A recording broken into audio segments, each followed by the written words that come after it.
Douglas Politics, Independence Day version. Douglas Politics, 7:30 p.m. tonight. Sharp. You're under lockdown state of emergency for Independence Day. Are we really independent? Douglas Politics, 7:30 p.m. tonight. The sun rises slowly over the hills. Everywhere is gold and politics. This is Douglas Politics, yo. Douglas Politics. Listen, Douglas Politics, yeah. Douglas Politics. This is Douglas Politics, yeah. Douglas Politics. This is Douglas Politics. Douglas Politics. This is Douglas Politics, yo. Good evening and welcome to Douglas Politics. Independence Day. Back in 1922, the country came together. The African National Congress and the East Indian National Association came together to put pressure on the colonial masters to give the black and brown Trinbagonians a voice in their political future. And the Legislative Council was born. From that and during that period came leaders, some and one that we must pay tribute to, Albert Gomes. This man came into the politics and fought for the people of Trinidad and Tobago. It was in 1941 that when the colonial masters were thinking about allowing the black and brown people, the African and Indian citizens of Trinidad and Tobago, to see whether they could possibly be autonomous, whether they had the intelligence, the ability, the managerial skill to chart their own course.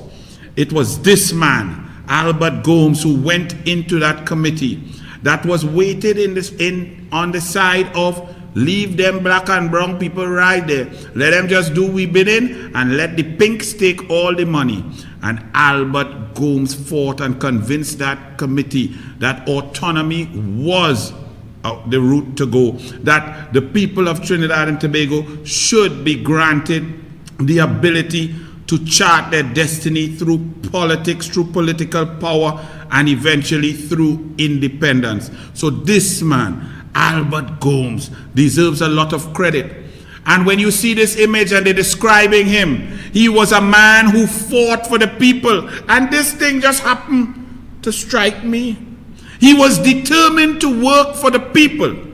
And if he had to use his booming voice to get his point across and ensure democracy, he was willing to do so. The Senate opening up just now, but I have nothing to say. I say nothing. The Douglas is silent. So Albert Gomes, respect. Then he went on after that. Then the politics, Albert Gomes was to really win the election to set up in 1955. But the election was delayed to 1956. And that 1 year delay may be the worst thing that ever happened to Trinidad and Tobago.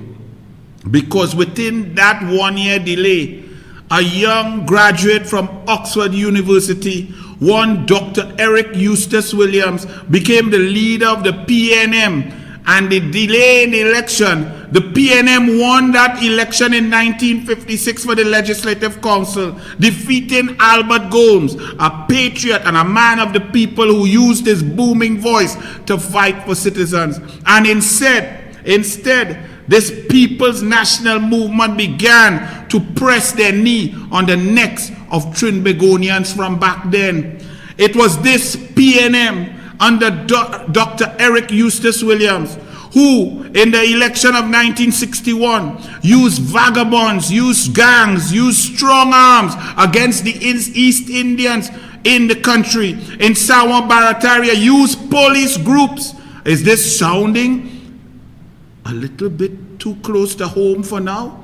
When you have ministers of national security, the small pin, talking in the Joint Select Committee about police, reporting to him as the Minister of National Security, watching what Jolene John and Khadija Amin and Saddam Hussein doing. This is 2020, when 2019, 2020, when Smallpin made these revelations. But back then in 1961, it was the same. Dr. Eric Williams and the PNM bullied the East Indians who were more dormant and docile and not confrontational. They disrespected Hindu women and Muslim women in the East-West corridor, breaking into houses and harassing women, stripping them naked and bullying them during the election. The PNM won in 1961 once again. And then the debate on the constitution of the possible independent Republic of Trinidad and Tobago began. And Ellis Clark and Dr. Eric Williams led the charge. And Ellis Clark stated, quite ironically, that the constitution that he was proffering was what we had been trained to follow by the colonial masters.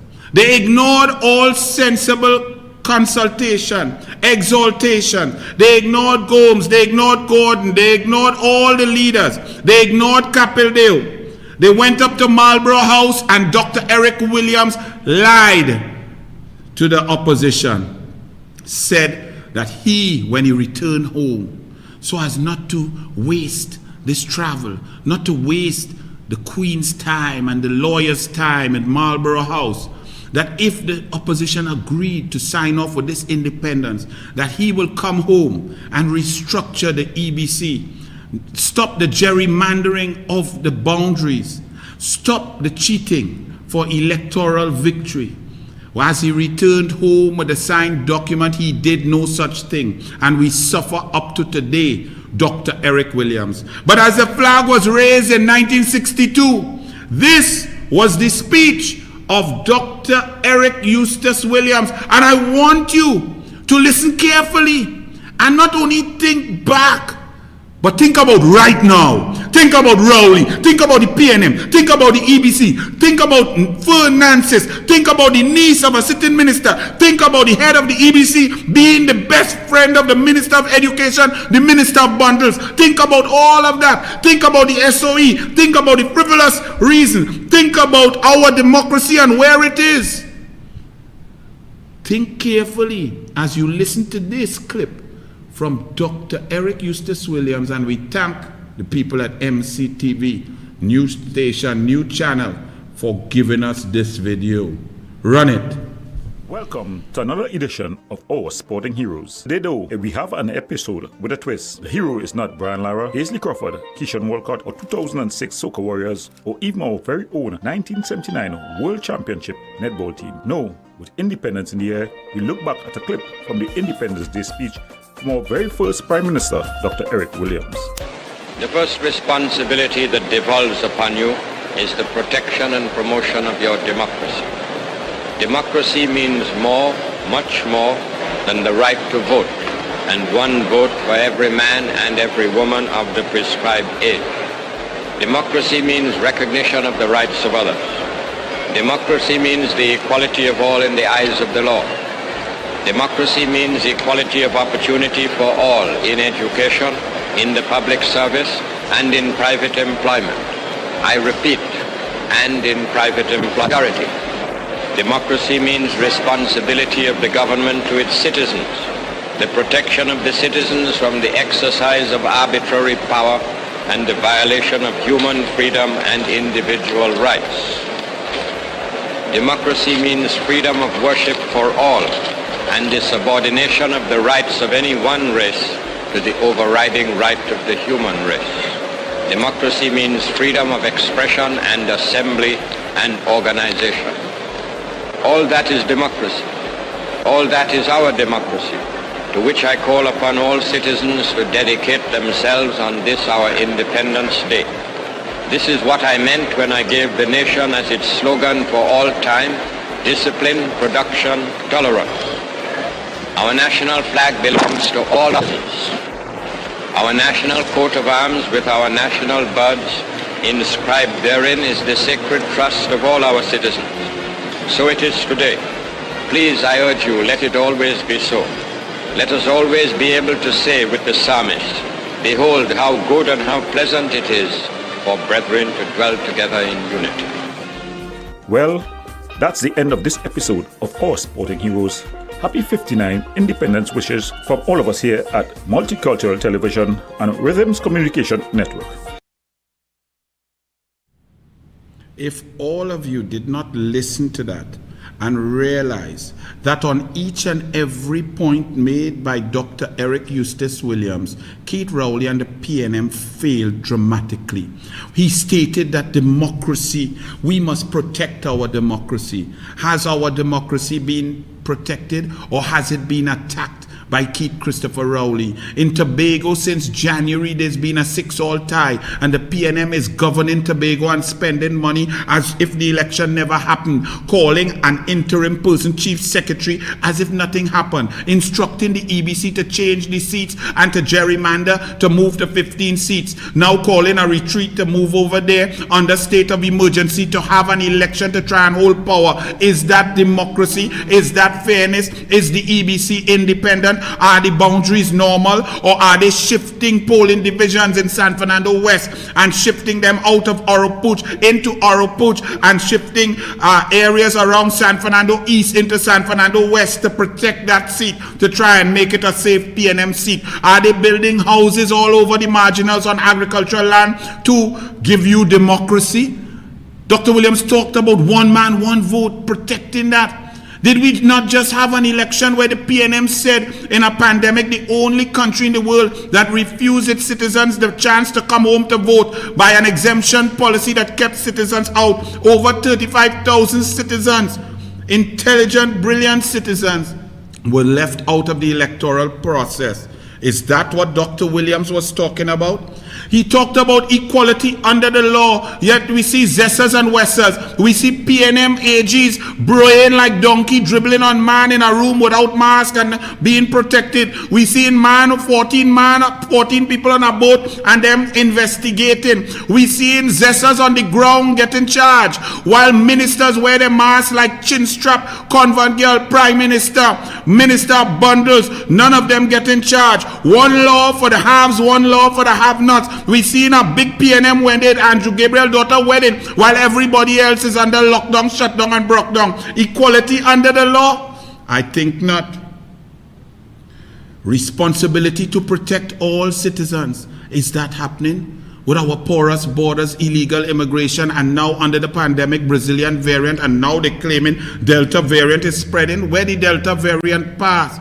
Are the police protecting all equally, or is there one law for one and one law for the others? What happened with the case? Hey, where's the comings and goings? Are we fostering protection? What about the cash lady? Is there an investigation in that? What about Calderhart? Did he really lie that was not his family? Where's the investigation? Anything into Las Alturas? Anything into Landed? Did they redo that investigation because of the technical difficulty by the Integrity Commission?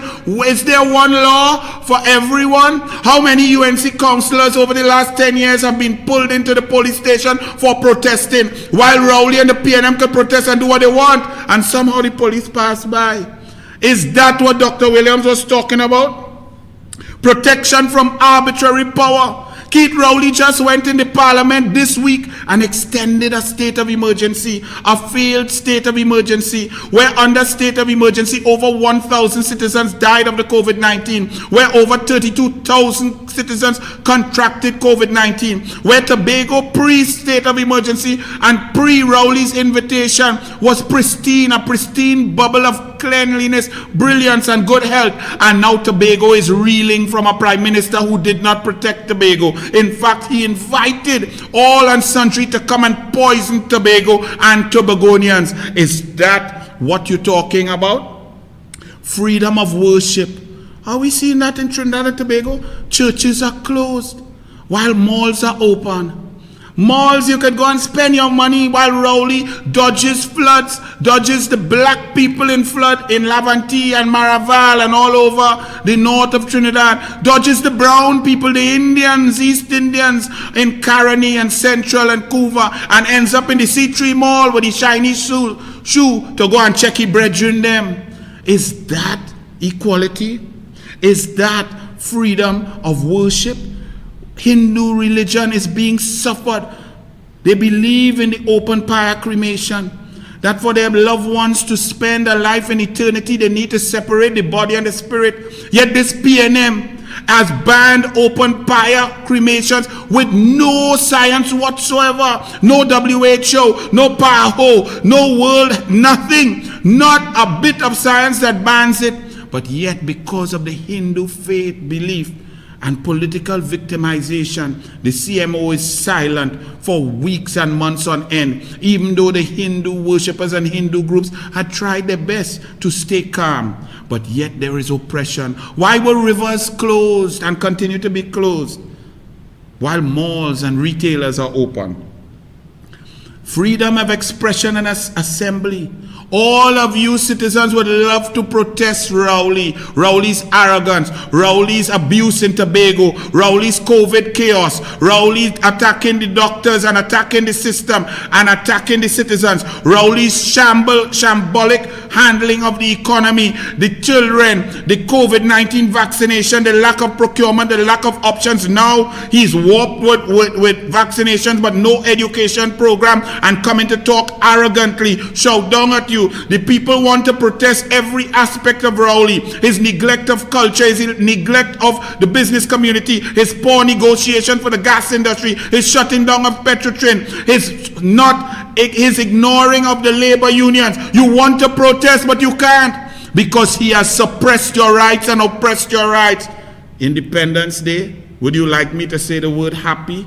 I think not. We shall dwell together, says Eric Eustace Williams. Are we dwelling together? Rowley plays the race card even though he loves pink more than black and brown. And at every juncture, the media assists him in playing the race card to divide this country. He plays games with resources down to food and hampers, even with flood relief and for farmers and for those who were flooded out, and roads and infrastructure. He plays games so that all the yellow zone is kept in a place of devastation, without resources, without help. Is that how we dwell together in unity? Every word Dr. Williams said, we are worse off. But keep in mind that Dr. Williams was lying too. And he lied then, and there's a king liar now. The greatest liar in the history of the Commonwealth. The email gate liar, the land gate liar, the Las Alturas liar, the Greenvale liar, the CEO liar, the NGC liar, the ferry liar, the Delcy gate liar, the COVID-19 liar, the vaccination liar, the Chinese liar, the Chinese HEC contract liar. Everything about Keith Rowley is lie. But he followed from his leader, because Dr. Williams lied to Capildeo and the opposition. He lied to the country. That entire speech about unity was nonsense. He was the man who promoted Massa Day Done, which created the division. He is the one who used strength and bullying across to win elections. He is the one who brought the voting machines. He is the one who kept the country divided. He is the one that brought about this 1970 revolt, and he was supposed to be the black African leader. He is the one who banned black leaders from the USA, Panthers, and so on. Stokely Carmichael, he's the one who did not support the Orisha and the Baptist Shouter Baptist religion. It was Indian prime ministers who did that. You want me to say happy independence? I think not.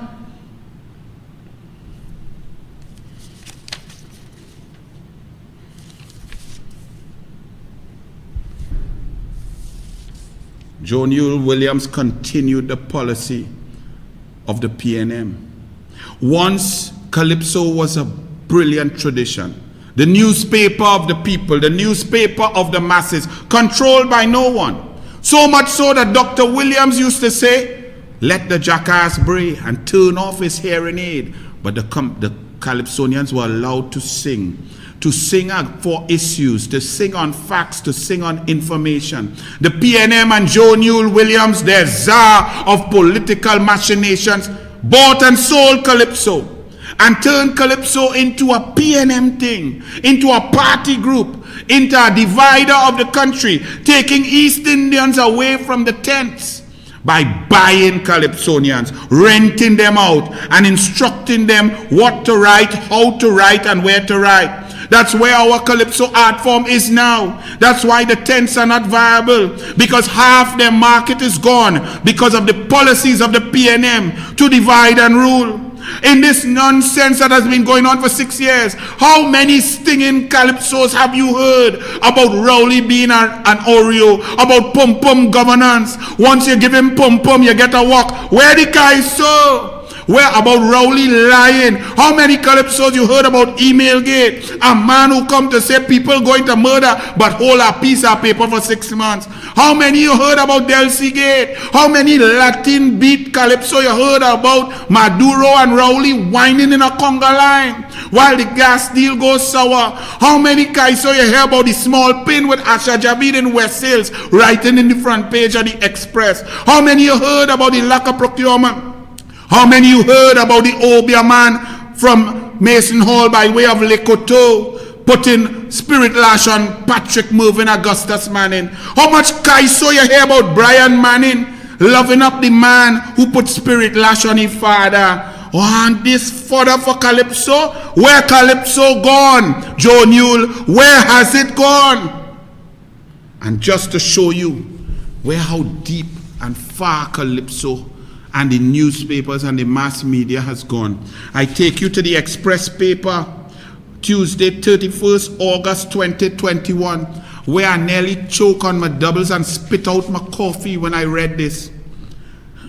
On the 59th Independence Anniversary, where we are supposed to be celebrating our national anthem, our motto, our words, where we are supposed to be celebrating who we are, a melting pot of ethnicities, religions, culture, class.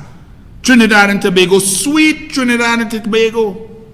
The Express newspaper chooses to promote the most vile, disgusting, racist Calypsonian who espoused racist epithets in his lyrics, his venom, his disgust, his stupidity, his arrogance, his nonsense over decades. The Express chooses to promote this person, a man who we saw driving down the highway in a CPEP van under PNM, shouting racist epithets at people who saw him driving wild, and then claim that them call he something else, creating or attempting to create division. A man who walk on the Savannah stage and use words that our children should never hear. A man who single-handedly brought Calypso as a weapon against East Indian people. The Express newspaper on this day of independence, look what they write. Crow plans to celebrate his 69th birthday with a bang. Who the hell cares? We are supposed to be a united country. Here the Express is celebrating a divider, a short midget divider. Shamelessly. A man who we saw on a video during the last election with Trinidad Killer. This one here. Trinidad Killer talking to him, this one, and the mayor, and they cussing him and drinking and carrying on. And look what he says for our young children, our young black children, our young brown children, our young Douglas children, our young mixed children. The Express is promoting this on a day of independence when we're supposed to celebrate the red, white, and black, and all of us together. Here the Express. Bard Winston Rollins Crow intends celebrating his 69th birthday on this 59th Independence Anniversary Day by drinking a cocktail of Hennessy, white brandy and water. Who the hell cares? Express. Go and read his lyrics. Go and read what he sang. Go and read how he devastated Calypso and took Calypso from a Trinidad and Tobago uniting force, an information force, a fact-finding force, into a racist weapon against East Indian people, bringing about the collapse of the art form, collapse of the industry, collapse of the tents. And y'all get this thing off my screen. Short man flipping syndrome. Disgusting. Express. And then the Express continues on this Independence Day. And I show you how they play games with subliminal messages, subliminal marketing, and showing you how dangerous they are. And then some of you buy the basket and start to attack Kamala Persad-Bissessar and the UNC without reading and checking for yourself. Check her policies. Kamala Persad-Bissessar, the East Indian Prime Minister, gave more money and funding to Calypso, soca, arts, steel pan movement than Dr. Keith Christopher Rowley. In 1 year, she gave more money to the arts and soca and pan, Calypso and chutney than Rowley did in 5 years. Yet you all want to talk about Kamala and abstain versus no. Look at the Express. They talk about a COVID challenge and they put prominent citizens. Right? So these are the prominent citizens. I'm just going to show you. You could come in and show them and then pull back out. Right? These are the prominent citizens that the Express chooses to highlight and put their picture on the paper on Independence Day. Okay? It's a bit blurry, but say what? Go back. Right. Here's some of them. Penelope Beckles, PNM. Paul Keynes Douglas, Independent, but Afro-Trinbagonian. Patsy Calise, Independent. Claude Barclay. Right? But out of this whole group, there is nobody who espouses or supports the United National Congress. And when they find or try to pretend that they find somebody that could espouse the virtues and support for the policies of Kamala Persad-Bissessar with COVID-19, the dome, security dome, vaccination policy, education, the economy, gas, diversification of the economy, agro, processing, all of these things that they could talk about, the Express find Winston Dukaran. Where they find he? Laying down under a rock somewhere, anti-Kamala. They find Boti Wari, who are 3 people watching some show he doing there, me know, but he's a vex UNC, looking to try to ride at something by talking the current UNC right through because he ain't get what he want. And my boy Stephen Cadiz, because he ain't get choose for a seat, he is a vexy, so he's not in my UNC anymore. But they put that to pretend like they've been balanced. This is what you get in your newspapers. Now y'all wouldn't notice that because it goes in subconsciously, subliminally, to give you the impression that this country must remain PNM. This country must stay and be governed in calm, no matter what oppression, no matter what sort of nonsense, no matter how much corruption, no matter how much thieving, no matter how much gutting procurement, no matter how much Rowley controlling all your money, no matter how much he shout at you all, no matter how he disrespect every group, disrespect labor, disrespect women, disrespect children, disrespect UNC, disrespect half the country, disrespect Tobago, he must still be a prime minister and pretend like we must respect him and listen to him. As we talk about respect, well boy, I now find Ethelbert where you was all the time. When the big general from the USA come down, may I see you, I see small pin. When you went to open the 2 cutlass vessel that Rowley and Smallpin buy without procurement and ball is a government to government, I see them walk past you and leave you there with your ass behind to bring drinks. You come to give we a Independence Day message? Where the lagoon? How Lavanti flood? How Maraval flood? How Diego Martin flood? The lagoon move? Ethelbert? You disgrace of a human being. Here the next one. Cujo, talking about sport. Athletes told to vaccinate, but no specifics on resumption of sport. This total collapse in Trinidad and Tobago across the board. Cujo, the ball is in the CMO's hands. She's the Minister of Sport. But the ball in Parshram's hand, and in his hand, he trying to get a PNM honorary doctorate for talking one bag of nonsense and protecting Rowley and Convent Girl. So he get an honorary doctorate of nothing. So the ball in court. Minister of Sport and Community Development, Shamfa Cujo, continues to encourage athletes and sports stakeholders to get vaccinated.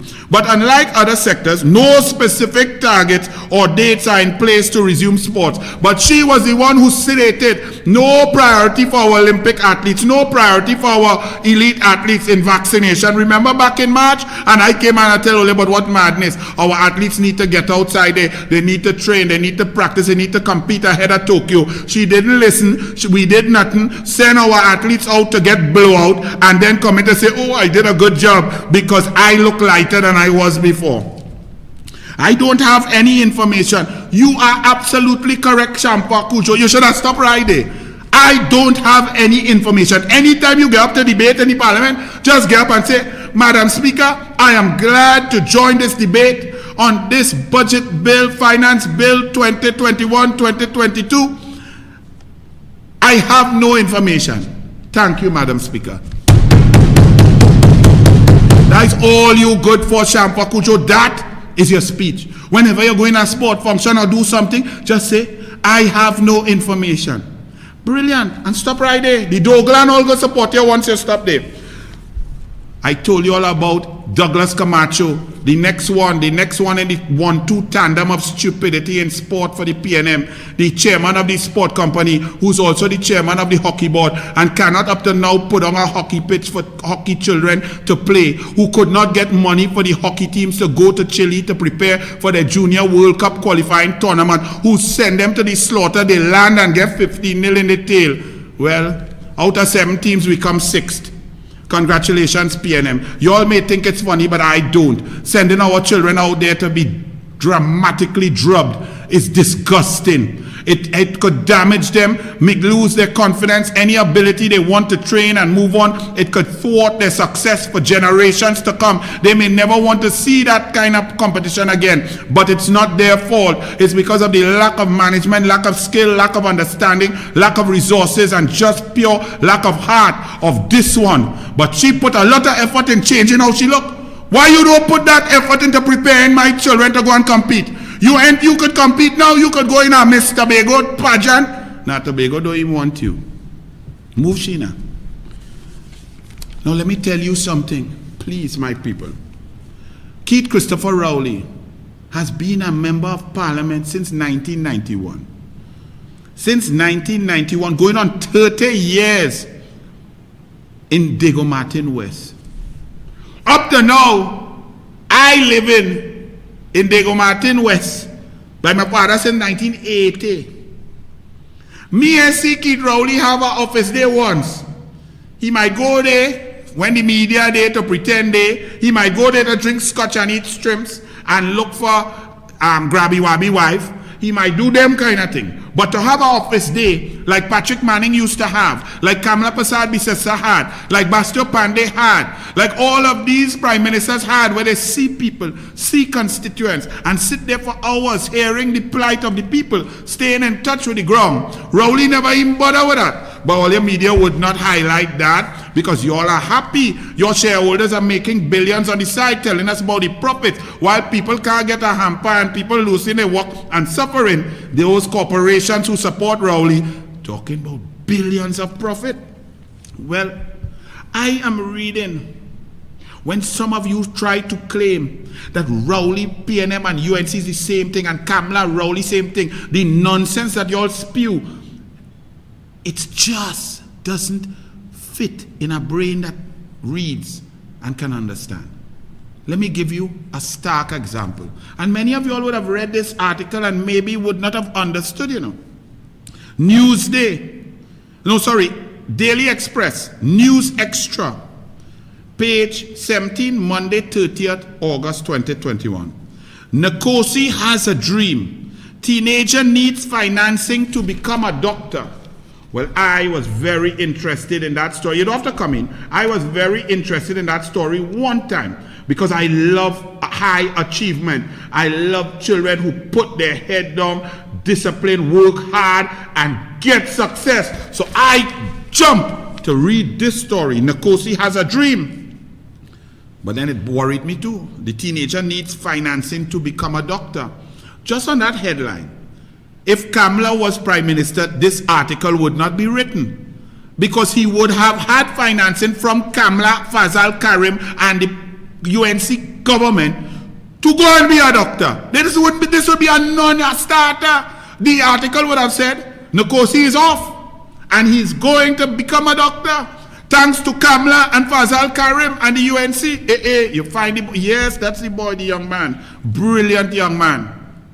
Nkosi Clarence has a dream to achieve what everyone thinks. He's from Bagatelle Road, Diego Martin.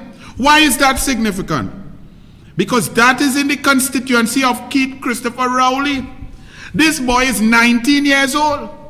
Keith Christopher Rowley has been the member of parliament for going on 30 years in Diego Martin West. This boy is 19 years old. That means he born in 2002.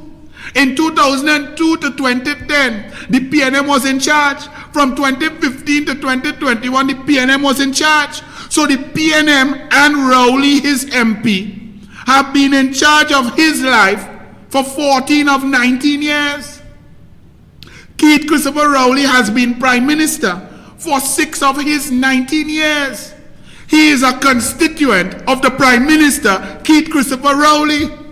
Yet I am reading an article in the Express that said this young man, this brilliant man, this boy who came through the odds, pushed between peer pressure and so on, and is now trying to go to be a doctor, had to have an article and do a GoFundMe and hack a barbecue and curry queue and shrimp queue and burger queue. And his MP say, for... Will you finish it up? Right. Do you see how interesting this story gets? Do you now know what is the heart and soul of the Prime Minister? Who probably does not even know that I'm talking about this. Who probably didn't even read this newspaper to even know that his constituent requires money to go and study to be a doctor. A boy who come out of the ghetto, where he brethren them getting gunned down and shot down, where they run out with the law, where he said the only 2 who make it through is he and his brother to fight through school.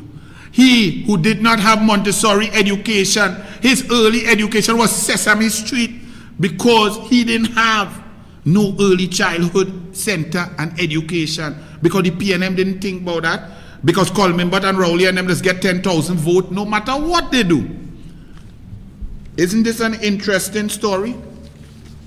Well, Nkosi, my brother, God bless you. I hope that you all support Nkosi. Look at the newspaper Express on the thing. You could probably get out there because Rowley would never help him. He requires $50,000. He's going right now to study. You can help Nkosi become a doctor. Hashtag HNBAD. Online campaign initiated by a good Samaritan, Dr. Keston Kwao. Thank you very much. Please help this constituent of the Prime Minister's constituency, Keith Christopher Rowley.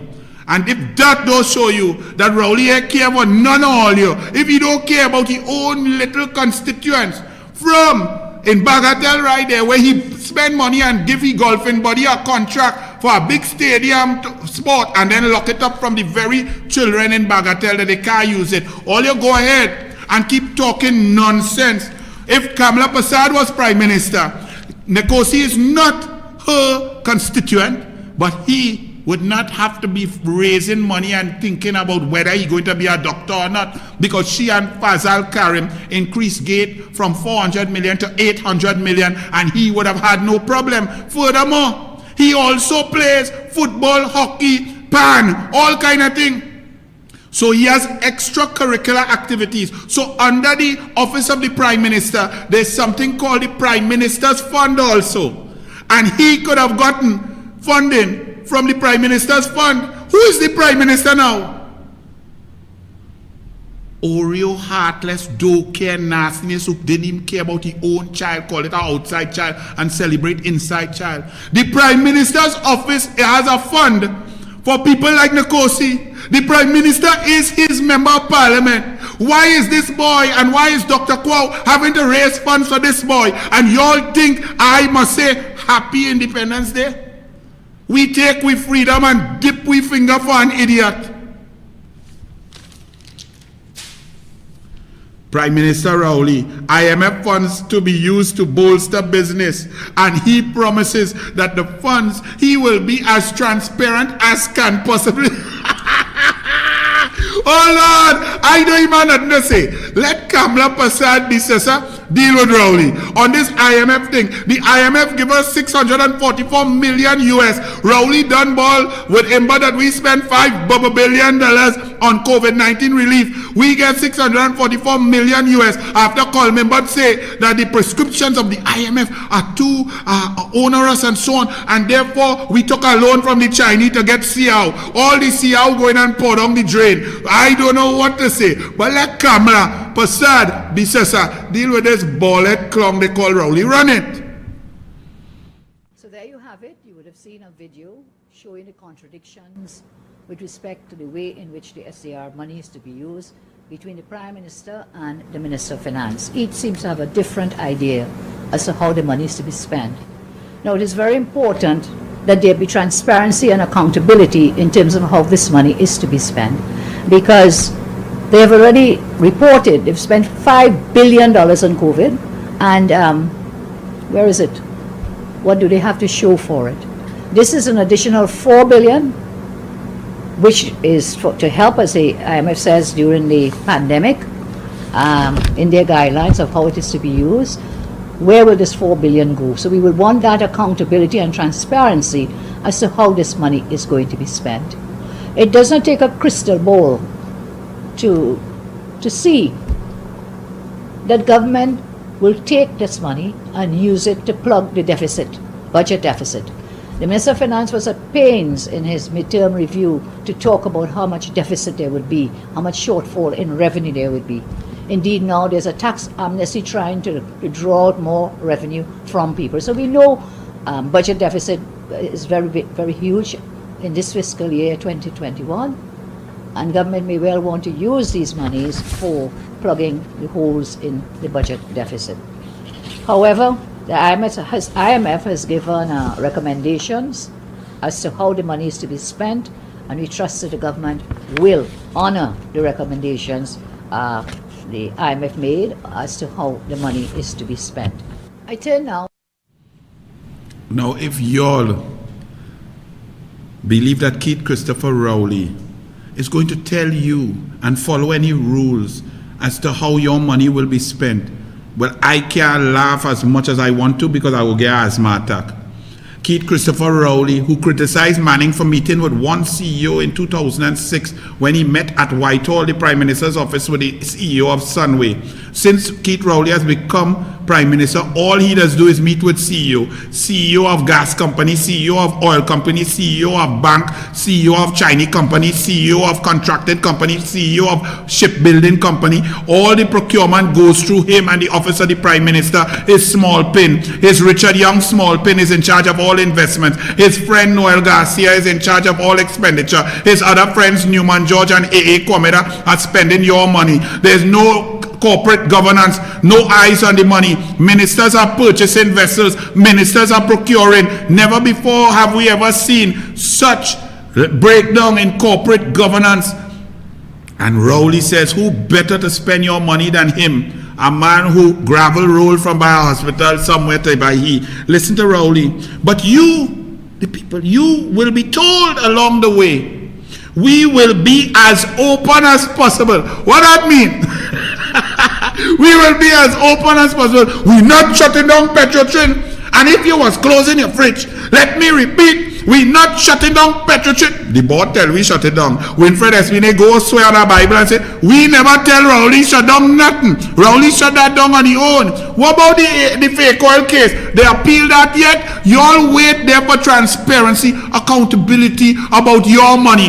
23 billion gone. They don't want to answer nothing in Parliament. They have people in Parliament shutting down questions left, right and center.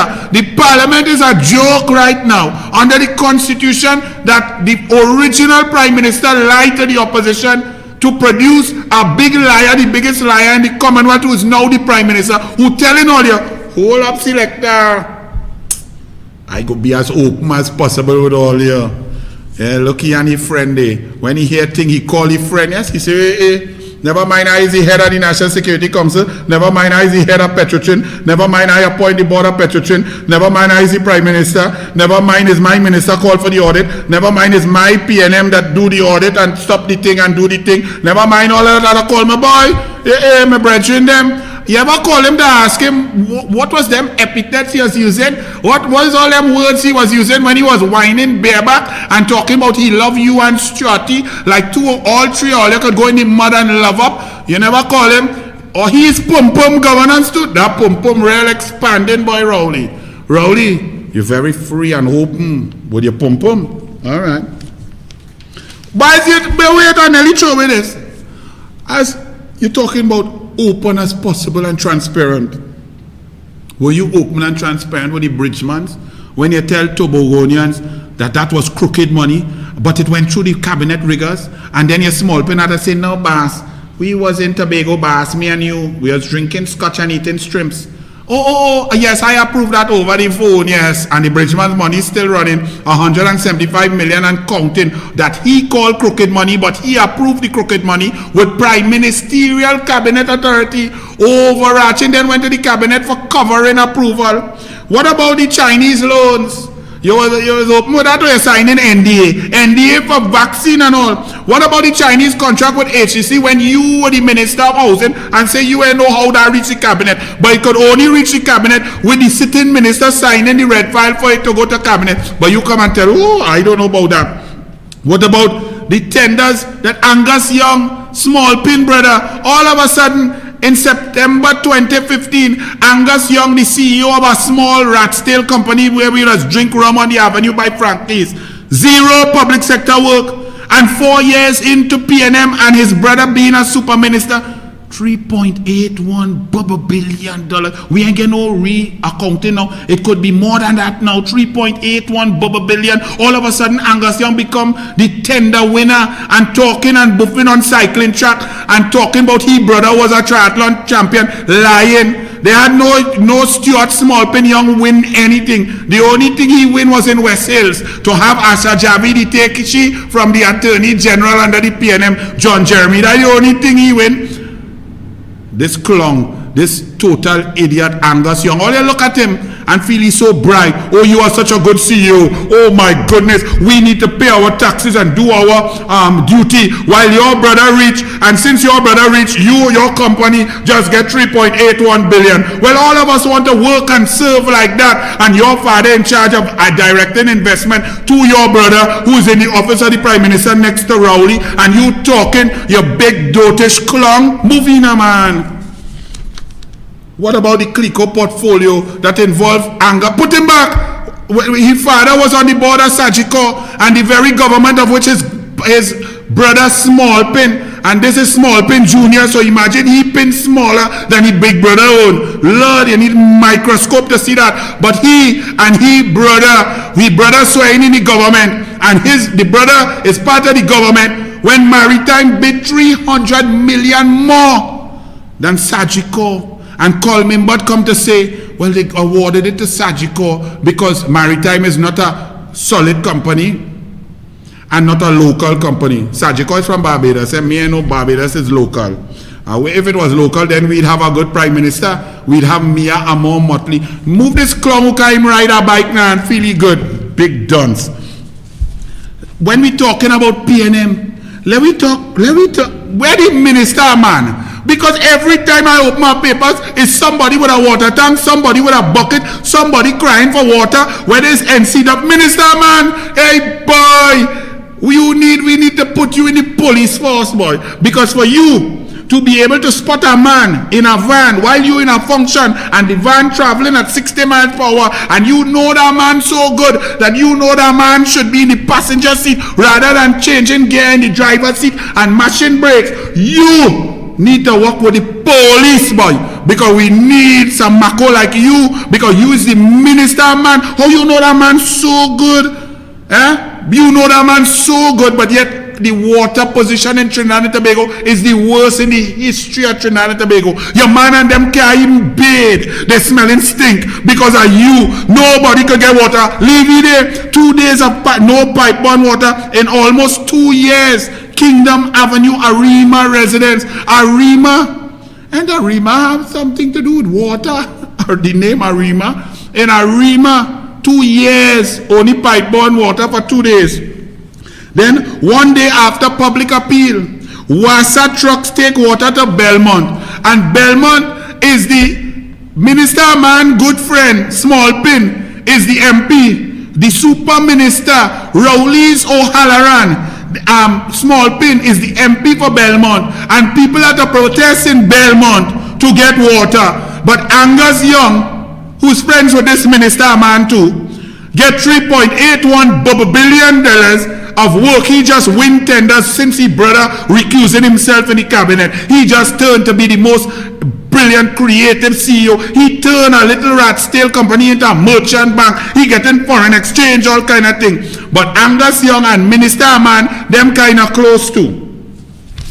I ain't done with Minister Man, you know. The acting CEO of Wassa, because they fire one CEO because the CEO did not really agree with the report on the man by the minister man, because the man was in the van and they did not agree with that. And the man who investigated the man, they told him to change his story on the man because the man at the top saw the man in the van. And this minister man wanted to make sure passionately that that man suffered. What that man do you? What that man do you? Like, we have to change the phrase. Hell hath no fury like a minister man scorned. I feel we're going with that one. I feel we have to, because the whole country has no water and you have time to study man in van.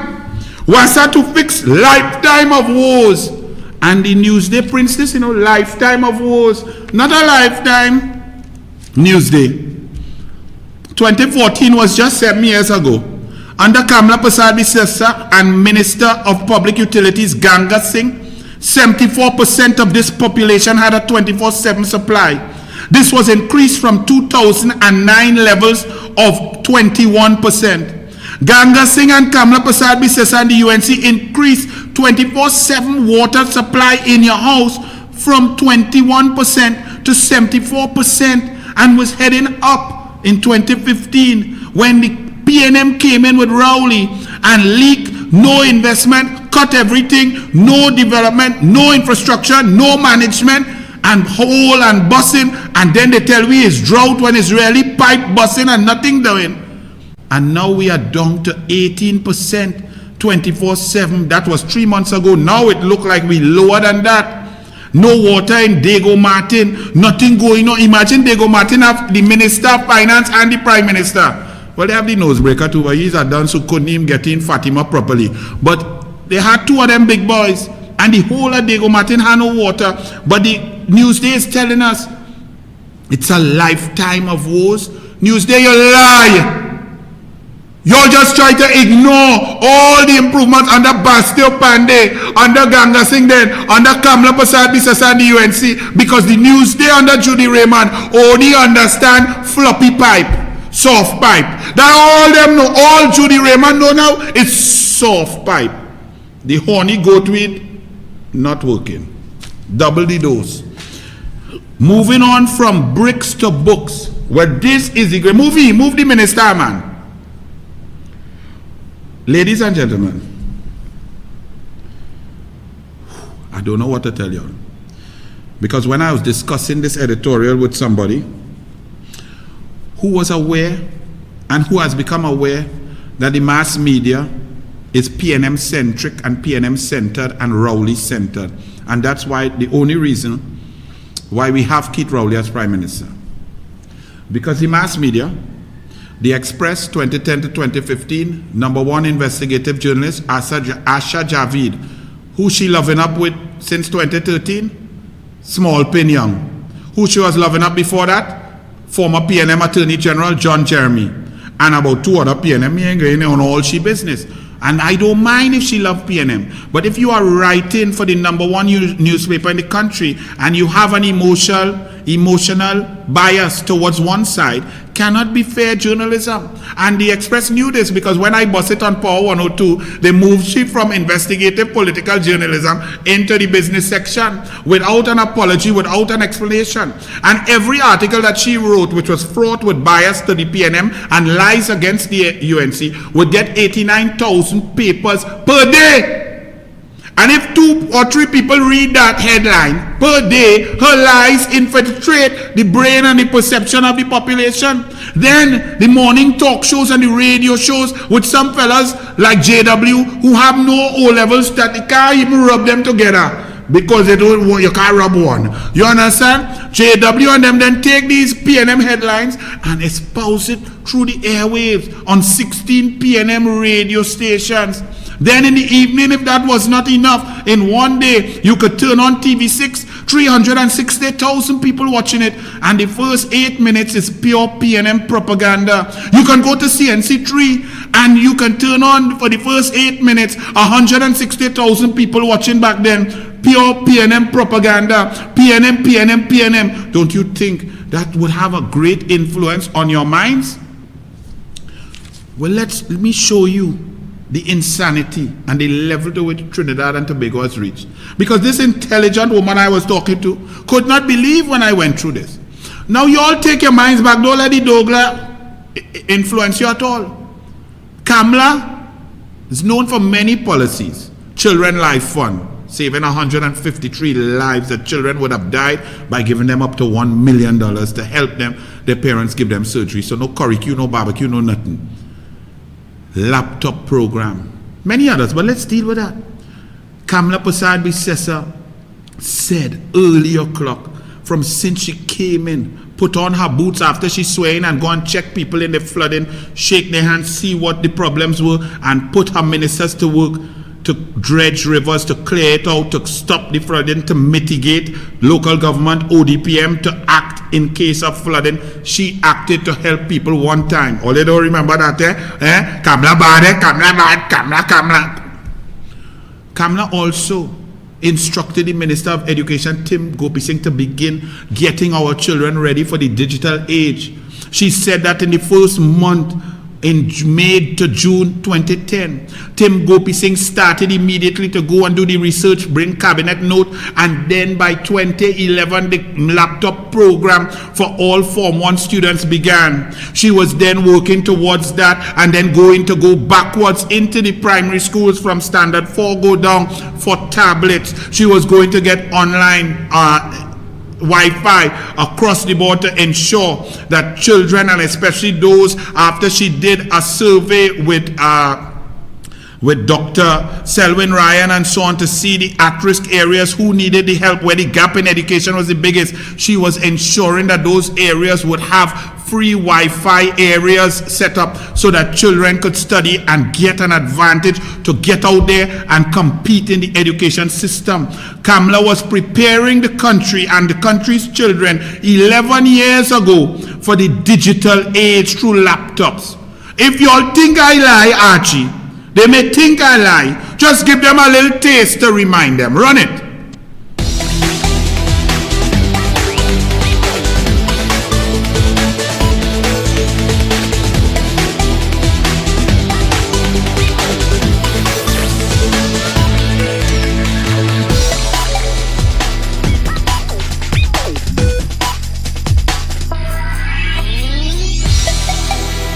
The future is here and settling nicely into the classrooms of Trinidad and Tobago. Indeed, it is a future that engages the minds of young people in ways that have begun to change the dynamics of education in this Twin Island Caribbean nation. The digital era has arrived, and it's one that excites today the leaders of tomorrow, preparing them with a different learning landscape than existed when simple teaching tools like chalk and talk were the norms. Starting with a laptop for all. Just a little reminder. When I finish, all you could watch that whole video to remind you.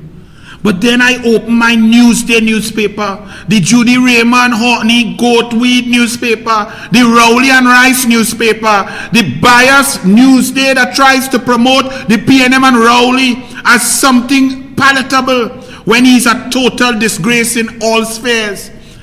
Don't choke. Newsday, section A, page 12, Saturday, August 28, 2021. Editorial. Moving on from bricks and books. Moving on from bricks and books. 2021. In that video I just showed you, they said the future was here under Kamala 2011. But then came Rowley. And where we are now, Newsday in 2021, now talking about moving on from bricks and books. Kamala was moving on since 2011. But not for Judy Raymond and them. Because whatever Rowley could have given she, but he can't give she now. But what he could have given she, Kamala didn't have the tools to give Judy Raymond and them that. Pum governance rule. But let's see where pum governance gets us. Here the editorial of the Newsday on Saturday. While there's empty classroom space, there is a shortage of the basic equipment students need to go online and access their virtual classrooms. Amid all the grand celebrations this month, it seems the focus on addressing the laptop shortage has been removed from center stage. One, the Newsday now realized there's a laptop shortage. They never stated or defended or gave praise to Kamala and Tim Gopi Singh and the UNC government for their laptop initiative. But now they know it's a laptop shortage. Okay. But clarity is still needed as to how many children do not yet have access to what has now become a basic educational need. So the Newsday is saying in 2021, the laptop is now a basic educational need.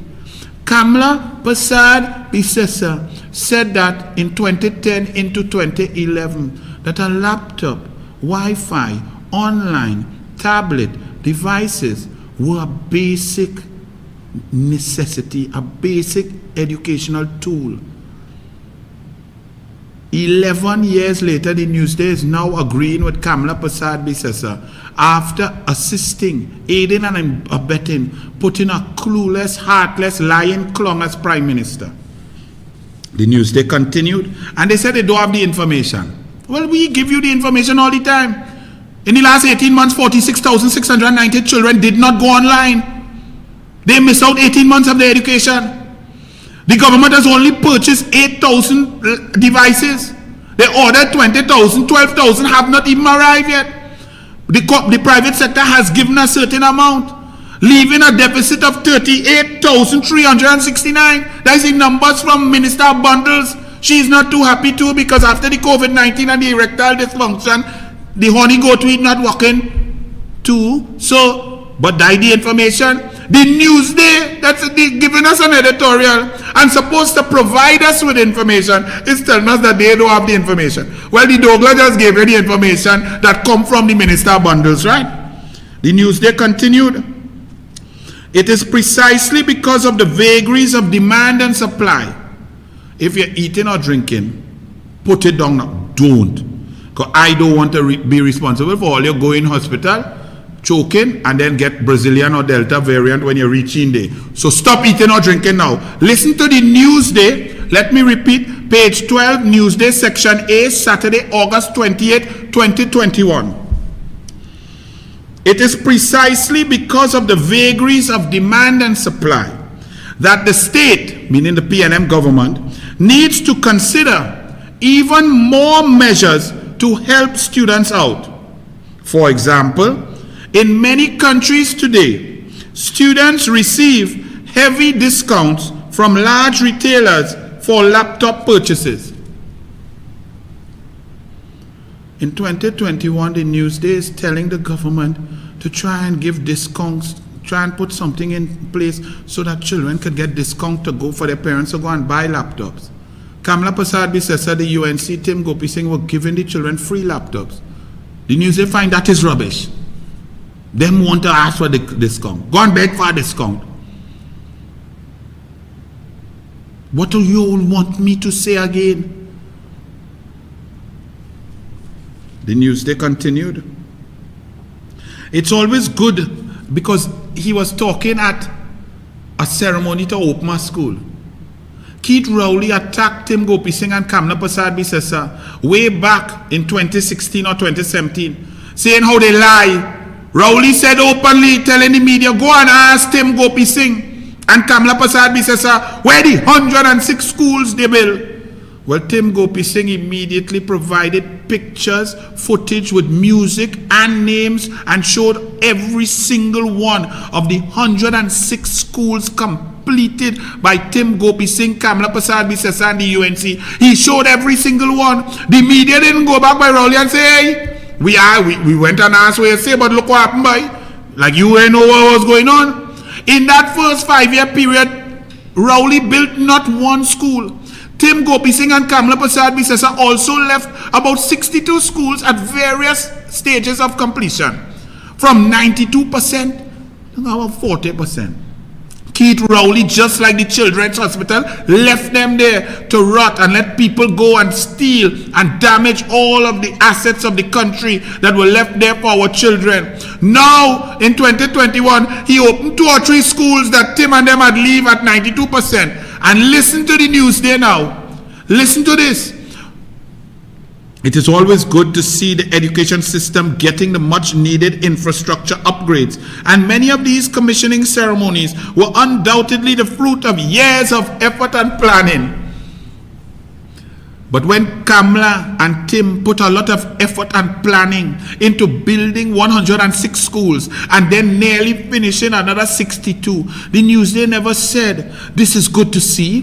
This has taken lots of years of planning and heart and promotion.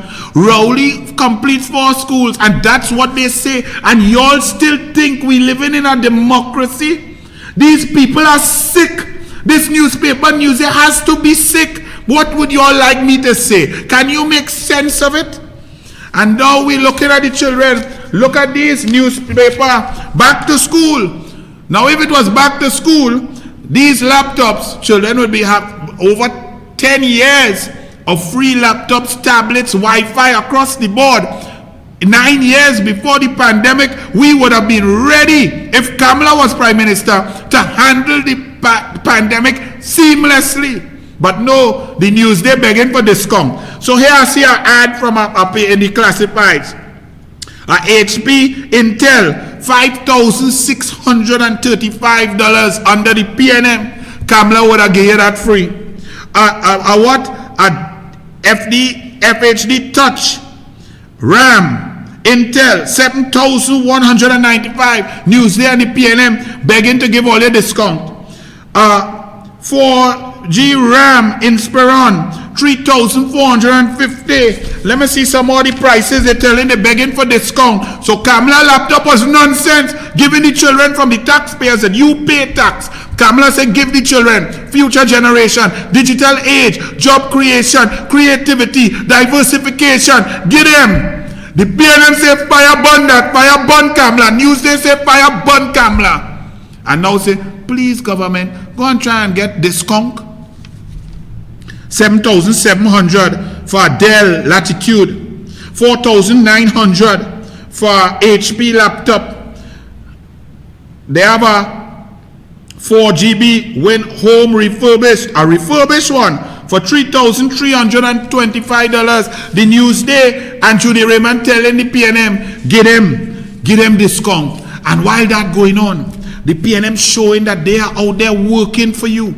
They are just brilliant and amazing, right? Look, Pum Governance. Look, your Minister of Education put there by the Prime Minister, who whatever he's telling her, it has her looking in a kind of way. I mean, maybe his lyrics and his mouth now make up for the lack of ability in other areas, because that is plenty blush behind a mask. Move, Sheena. The PNM working for you, my people. Your business crash, businesses shut down, profit foreclosing, houses going, mortgage payments, bills pile up. Your children have no laptop, education, doctor. People in Rowley constituency need money to even try to be a doctor. You mash up your tire, bus rim in all the pothole, bridge mash up and so on. Flooding, food prices going up. You know what the PNM did? They put up 260 mailbox.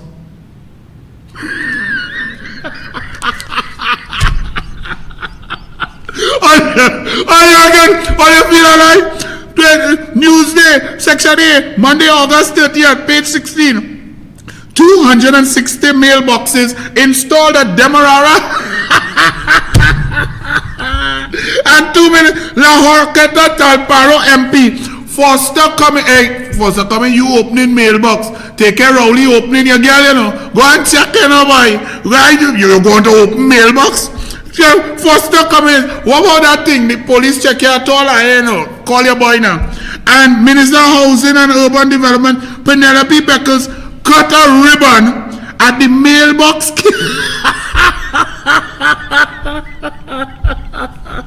Oh God! The mailbox key distribute. All you, line, all you make me cry, man. All you make me cry. Archie, come in close, because they go feel and they lie. Come in close. They cutting ribbon and handing out key to mailbox, you know, boy. Archie, why the oil taking so long? The computer slow. You walk camera, give you a next laptop. You is not a child. You is a big old man, Archie. Archie, forget it. You take it too long. Right. I living in Diego Martin. And let me tell you something. Diego Martin are the Prime Minister as a MP. It had the Minister of Finance, who is like the Prime Minister, right? If you know how the cabinet and things does work, the Minister of Finance is like the Prime Minister, because you could agree what you want in cabinet. If the Minister of Finance don't want to do what you do, you get no fundings, right? So the or die what you was doing, Archie, and I'm up in here. Look! They set up a ribbon. They set up a ribbon to cut an open mailbox and hand out key. In a pandemic, you know. Hey, all you pay. Oh God. I don't know. I dribble in all kind of things. I'm sorry. Hey, let me get back serious. If my eyes watering. Oh Lord, I need my Ventolin again, asthma. Imbot and Rowley's MPs in Diego Martin. They have one nose breaker, sell paint or whatever. But all over Diego Martin, you driving through, bush coming through the pavement, bush in the drain, look like me and OFC Pep walking again, the whole place looking dirty, Diego Martin looking like a shanty town. And them have the most powerful Prime Minister and Minister of Finance. And they still can't take care of simple things. I met one of the PNM council, a lovely lady in Massey Stores, Alice Glende. Paul, you know, so pleasant and sweet and nice and hardworking. You could see like she care. PNM councillor. But let me tell you, I don't blame no councillor. Councillor is the worst work in the history of the planet, because you have no power to do nothing. When you have people like Rowley and Imbot above you, and them are taking your call, and them are listening to you, and you could write 300 letters, you can't get a pothole fix, you can't get extra CPEP gam, you can't get extra garbage contract, you to clean up the place, and the councillor and them just be living right by the people, and they keep writing and calling, and Rowley and them are taking the call, and the minister's not taking the call, and the nosebreaker only studying to go up high. Anyway, I'll go deal with the nosebreaker one of these days. But a lovely lady, the councillor, very pleasant and hardworking. PNM councillor, you know, then one wonders how you could have such nice people as councillor. And then when you look up, you have a scum bucket as a Prime Minister. I don't know. Talking about that now. So the PNM opening and giving keys for mailbox. But Palatuvia Jetty collapsing. Bridge on Omira Road deemed unsafe by Works Ministry in Omira Road. Look at it there, at a block off, but them giving out mailbox and key. The death-defying bridge, danger in Santa Cruz. That is a bridge in Trinidad and Tobago, you know. A bridge that looked like it there since 1921. Well, look at this. Another bridge in Moruga. Watch the PNM infrastructure. Boy, Archie, I feel you could put up that, man. Archie, put up. Yes. Let me hear. The bridge breakdown with a truck inside of it. That is thing. Well, boy, we had to make the wrong side going to get now. Yes, boy. All right. Well, we no audio, but it's all right. I go talk over. I put it back down, Archie. It's all right. But look at that. Truck fall down. Bridge collapse. Landslips. Road. Archie, show me some more. And you know, in this case, some fellas, all your, I don't know what's going on in Trinidad and Tobago. All your fellas gone and save the driver and then rob the man. Oh Lord, Trinidad and Tobago, I know what to say. Look at this. Look at the MP, Michelle Benjamin. This is the work that Rohan and them do. Look how them paved that road there. This is PNM, but they're opening mailbox. Them giving out key and cutting ribbon from mailbox. Look at this. And all you find, Kamla and Rowley is the same. Rohan and Jack Warner is the same. Rohan and Surujatan Ramachan is the same. Road was smooth. Yes, it was smooth, man. Maybe Gasparello needed some more work and so on. But road was smooth. Down all over the place. Surujatan Ramachan all in Tabakit. Some of the old bridge fix and thing. But look at what PNM doing. Plumitan farmers lose big after floods. Yes, keep showing them thing, Archie. This is the infrastructure of your country. Rowley spent $320 billion. And this is it. All you wean all yourself of the government because the government had to pay rent. The government had to pay all recusal. The government had to give contract. Rowley friend and them had to spend the money. When you talking, yeah, more thing there, you show them thing, you know. All right, but here what? Rohan, as I call your name. Rohan, boy. Oh, Lord Rohan. I mean, as a swimming coach, I believe everybody in Trinidad and Tobago should be taught to swim. I believe, and we were putting things in place to build 36 extra 25-meter pools and make swimming compulsory in primary schools for children 8 years and under. You don't have to be a George Bovell, but you have to be able to be water competent, water safe, go to the beach, go to the river, go down the islands, and be safe. But Rohan saying that, I didn't know that my skills would have come through when we go in on a water taxi. We could have drunk. What is that? Play the video, let me see. Or I just pick, oh God! Here now, that look like the Titanic. And here, and this is what happens under the PNM. Because Carl Mimbut was in charge under Manning to buy something as Minister of Works and Transport. He went and buy the Sioux, Latia, and Latia, Katia, and all kind of thing.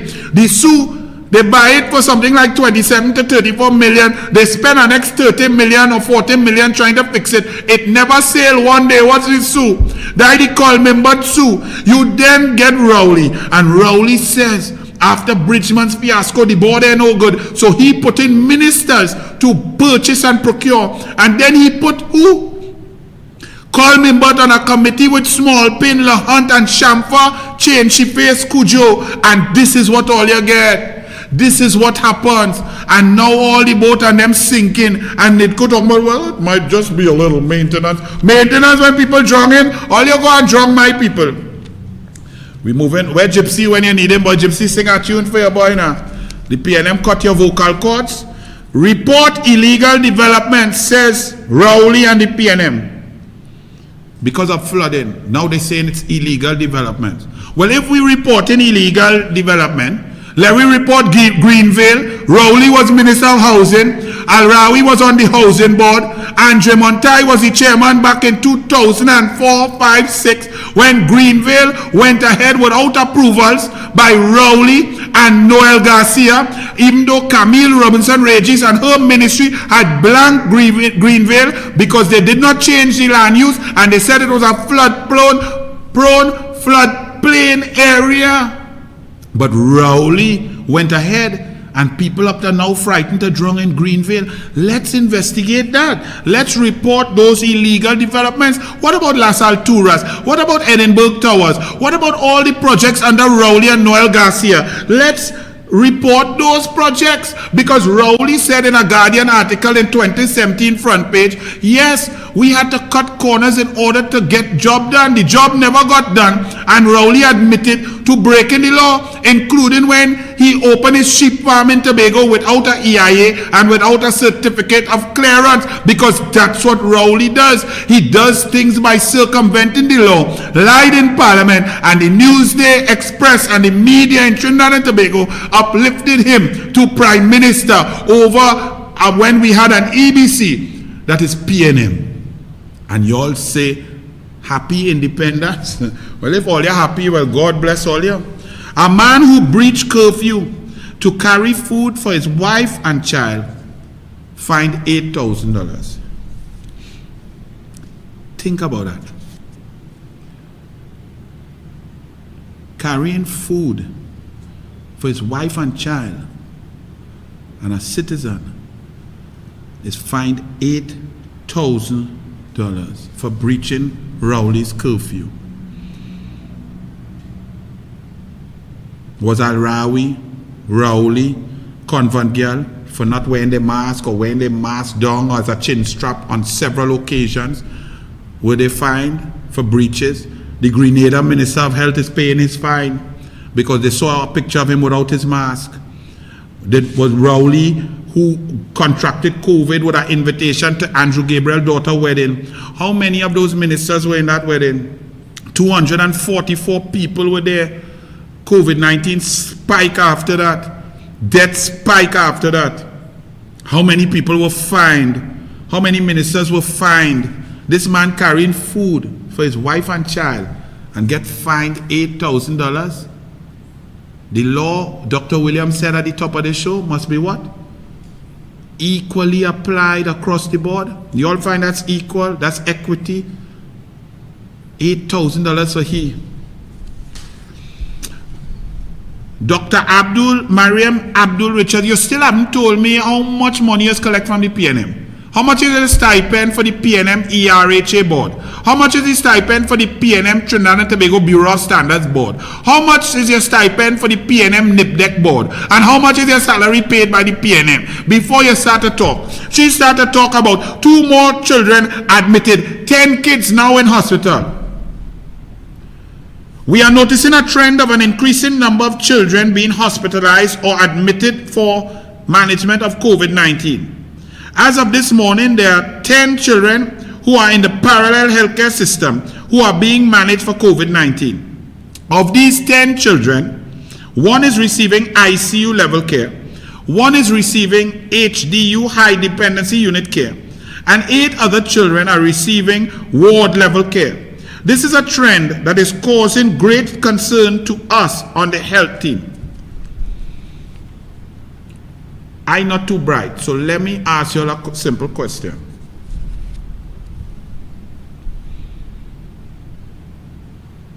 Those children have Delta variant?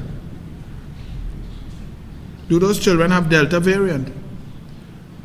Because they did not say, and they did not claim, and they claim that they only have 5 adults who were tested with Delta variant, and we have no community spread of the Delta variant, and that was from returning residents when the airport opened.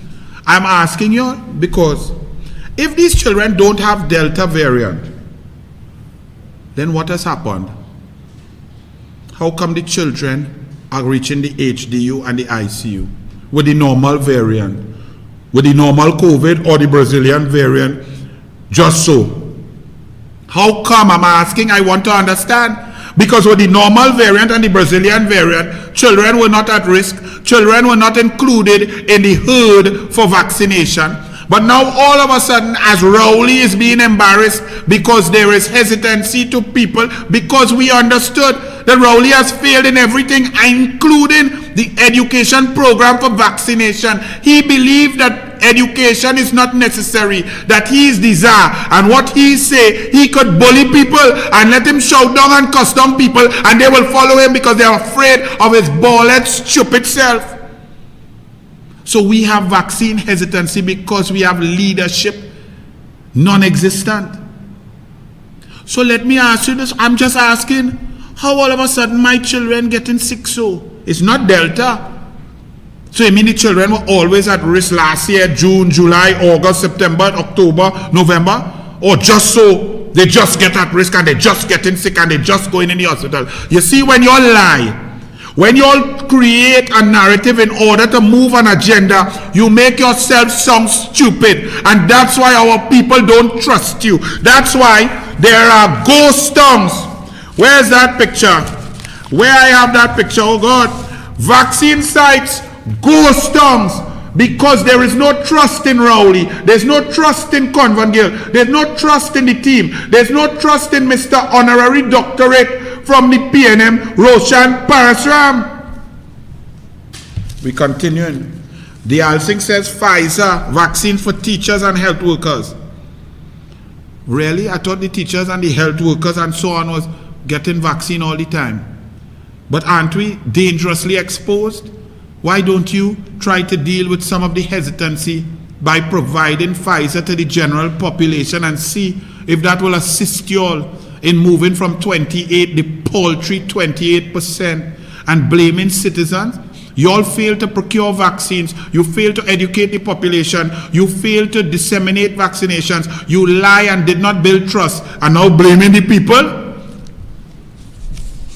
Unvaccinated Tobago spinning top in mud, says the Newsday. Judy Raymond Newsday, right? Let's hear this Judy Raymond Newsday.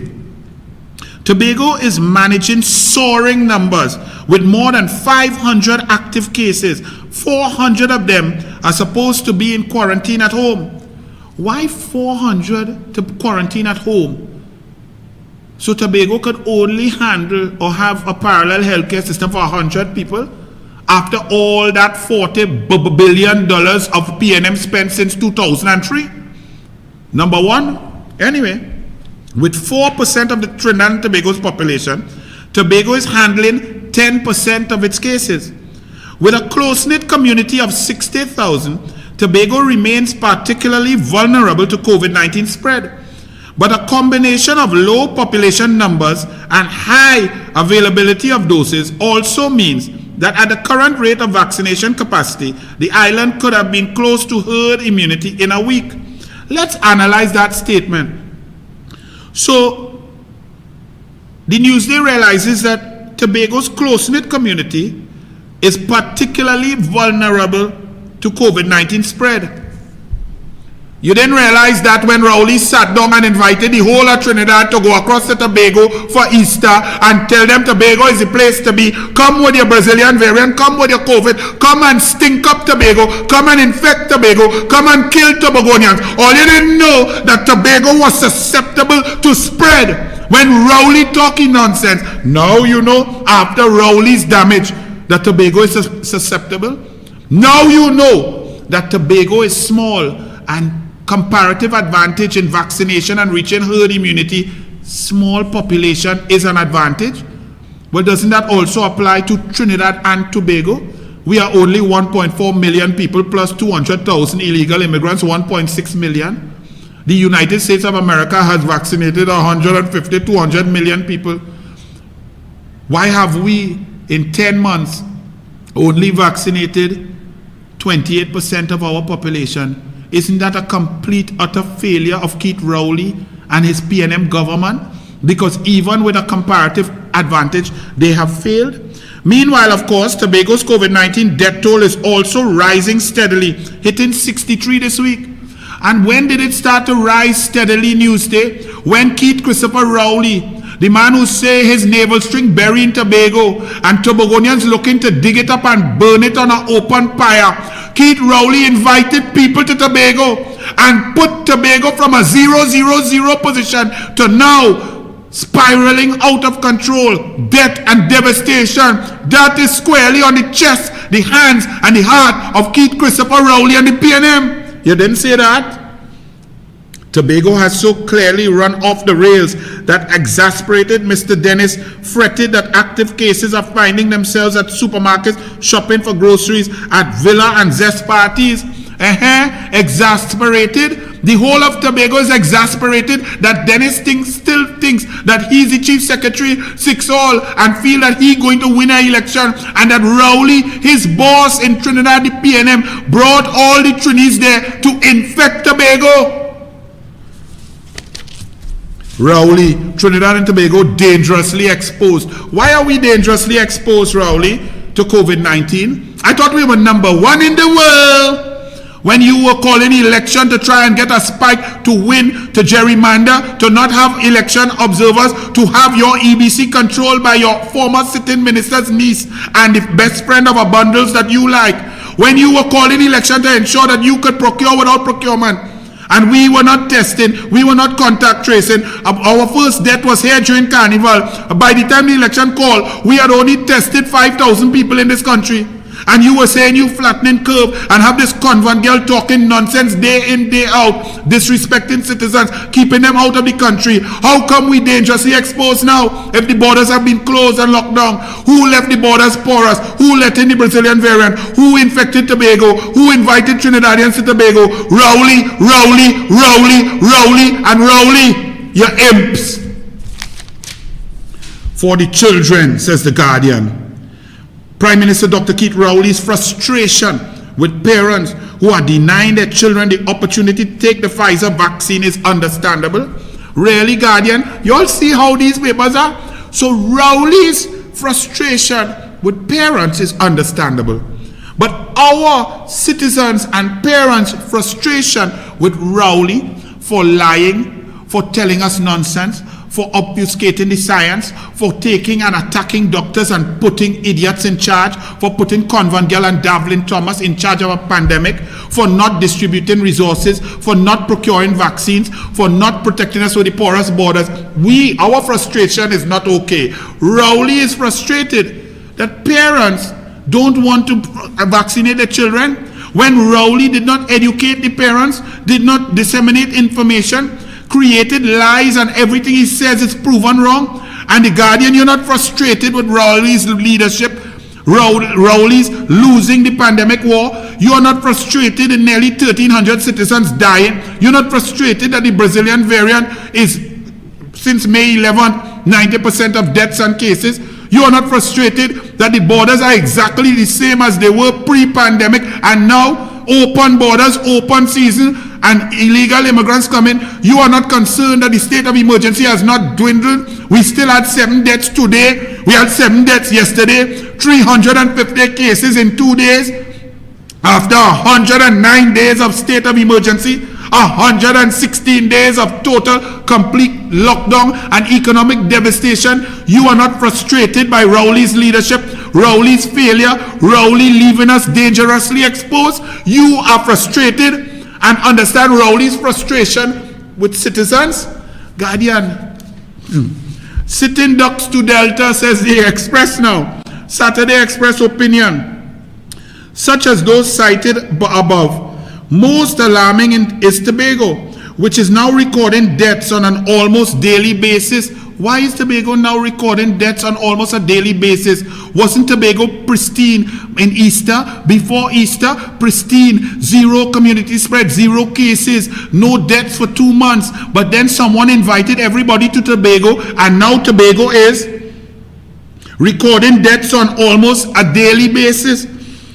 It stood to reason that managing the spread of the virus among the population, there was not going to be difficult. On the contrary, the island has become an epidemic of transmission. Why? Why has it become an epidemic? Because of Keith Christopher Rowley. Why can't you all talk the truth? Express. Why not finish the thought? Why leave it up in the air? Oh, the COVID just come and the COVID decide to attack Tobago. The Cobo them drop it on Tobago. Rowley invited 50,000 Trinbagonians infected with COVID-19 Brazilian variant, with Trinbagonians and illegal immigrants to come across and party. Tobago was a place to be. Now, coming back to Rowley. Rowley's talking about teachers and a parallel system. The man is so confused and idiotic, he does not even know. Run that video, Archie. Let me hear this clown called Keith Christopher Rowley once again.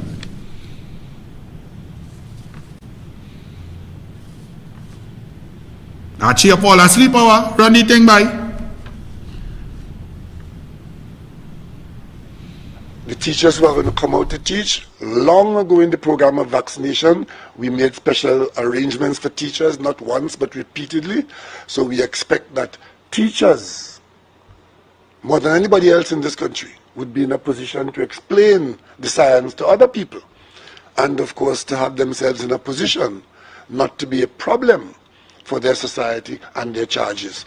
So as of now, we have no other position than what we have made public, but we have also said if those positions are not nationally satisfying, then the government will intervene as we see needed.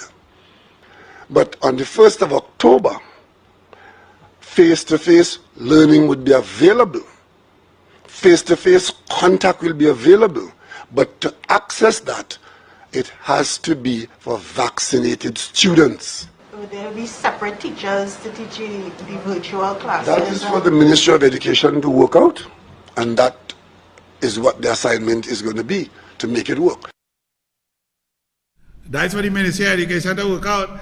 So what about, so all the staff, in order to have school, all the staff and all the teachers will have to be vaccinated. You clung. You don't even know that, but you issue an instruction and mandate and so on, talking about that. You have no clue what's going on. And then those who are not vaccinated, and most of them happen to be in your constituencies, and most of the children who are unvaccinated, because of your lack of education program, are those most susceptible to misinformation. And they are also, if you see the correlation, there is a higher hesitancy among people of lower incomes than those of higher incomes. The higher income people are able to get their information on their own from their private doctors, from their experts and so on.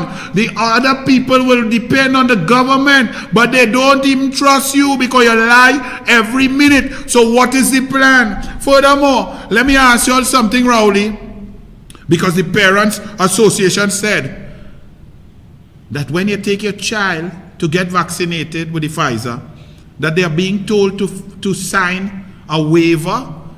Is that true? That they're waiving their rights to sue if anything untoward goes on? If that is true, Rowley, I've not heard about that being done in any other country. If it's so safe and it's so great and you are buffing people, why must people give up their rights? If something is so pristine and safe, why you don't want the risk? Brilliant. Now to my favorite CMO, the man who get an honorary doctorate from the PNM.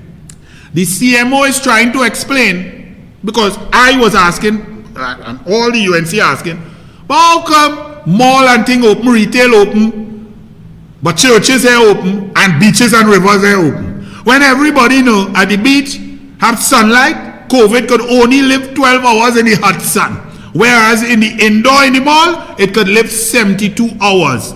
But it also have breeze blowing away the COVID, and the salt water just kill the COVID. You can't go in the salt water, and there's no evidence of any infection in salt water passing, so right?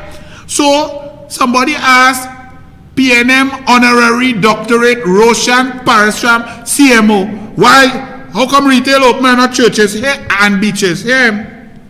Parashram explained that any environment in which face masks have to be taken off poses a significantly higher risk than one in which masks are to be worn at all points in time. Really, Roshan Parashram? So your scientific data shows that if someone takes off their mask, put it in the bag, walks 10 meters into the sea, jumps into the salt in the hot sun with the breeze blowing, that they are more likely to spread COVID-19 than people with masks on, crowding up a mall and walking in and out of shop, touching railing, escalator, ladder, elevator, and so on. That's your science. Please show me that science. You are such a disgusting, dishonest human being, Mr. PNM honorary doctorate for regional and international work. Where you went on a Caribbean Airlines? You sick individual. So the beach, because you have to take off your mask to go and swim, is more infectious and more dangerous than going in C3 Mall to go and shop. You had to be an idiot if you feel we believe in that, you stupid fellow. Move him now. He continued, we are seeing considerably high levels of spread in the Delta variant, possibly the hint of aerosolization playing a significant great role. And you see that where there or we have the spread of the Delta. When you talking nonsense, talking about church. So what a church with open air, sun beating down on people, separation, mass. The church here open, but we could go and spend money in a mall. And you trying to tell me that there's science behind that decision, Mr. PNM, Roshan, Parasham? You have made yourself a complete idiot. I hope you live to be 100 years old. Warning on COVID, a difference between religion and stupidity, says the Archbishop Jason Gordon of Trinidad and Tobago. Saying there was a big difference between faith and stupidity, Gordon said the science is the science. We can't fake it. We have to look at it. We have to ask God to help us to deal with it. That's the same Jesus who stood up at the parapet of the temple when the devil said, jump. Because you are the Son of Man, you would not harm your feet. The angels will give you a soft landing. And Jesus said, do not put the Lord your God to the test. Archbishop Gordon, when Kamala Prasad Bisesa said exactly what you said, when Keith Rowley, after failing to secure the borders, failing to procure vaccinations, failing to keep us safe, failing to keep the Brazilian variant out, failing to stop community spread, when he said, day of prayer, let's pray on Sunday, and Kamala Prasad Bisesa said, yes, pray, but do what you have to do. Continue your social separation. Bring in vaccinations. Get down and do what you have to do, because the Lord Almighty helps those who help themselves. When Kamala said that, and the whole country and Rowley and all the PNM and all those who got money from the PNM, all of those pastors and so on who start to talk and they display more politics than anything, when they started to attack Kamala Prasad Bisesa, sir, I didn't hear you defend her, because you are espousing even a more fervent, stronger position than Kamala Prasad Bisesa did. Did the cat have your tongue? Were you going through a period of silence? Were you fasting? Why didn't you come out and say no? Kamala Prasad Bisesa, the leader of the opposition, is correct. She's responsible. We must pray, but we must do our job. We must do all the best to keep ourselves safe and then pray. I didn't hear you, sir.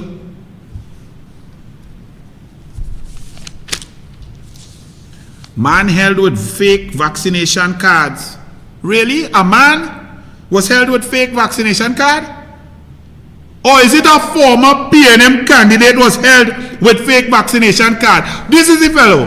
This is Terry Garib. Who is he? Who is he? Because you see the media? Oh, Terry Garib of the PNM. Because if a man went up for election in 1991 as a UNC and he do something wrong and then by the police, the headline does be former UNC candidate. Bap, bap, bap. So now it's just a man held? No. A PNM former candidate held with fake vaccination cards, and the PNM say it's big fine and it's corruption, and they, okay, PNM.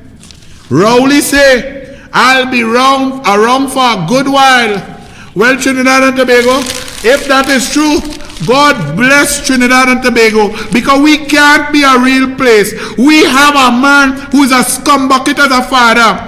A man who has put pressure on children when he's a teacher to get pum-pum. A man, in order for a woman to get a work in the cabinet or in his government, he must get pum-pum. A man now who trying to take horny goatweed to push his pum-pum governance. He is the Prime Minister, a dishonest liar who lie on Emailgate, lie on everybody, lie on Manning, put spirit lash on Patrick Manning and boast about it. He is the Prime Minister, and everything in Trinidad and Tobago has collapsed. And he say he will be around for a long time. Well, good for you. I gone. Bless.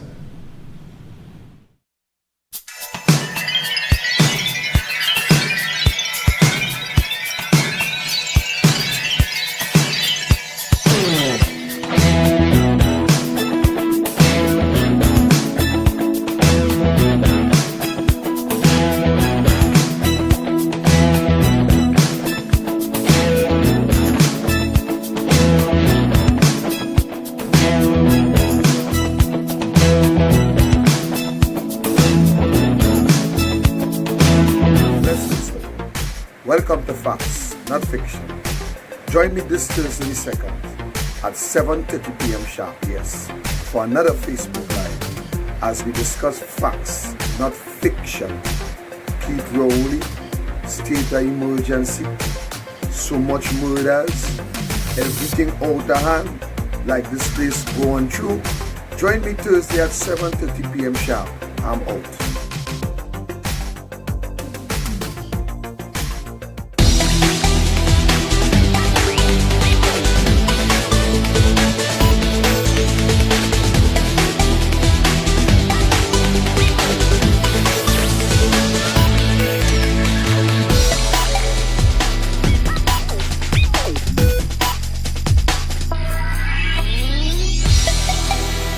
The future is here and settling nicely into the classrooms of Trinidad and Tobago. Indeed, it is a future that engages the minds of young people in ways that have begun to change the dynamics of education in this Twin Island Caribbean nation.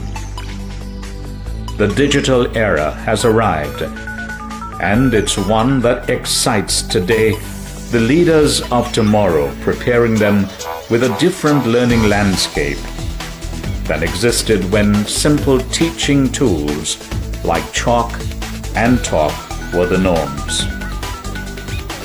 Starting with a laptop for all first formers, the government of Kamala Persad-Bissessar is committed to taking the gadgetry to higher levels, feeding the thirst for knowledge with a diet that scientifically positions the student population for a rapidly changing technological world.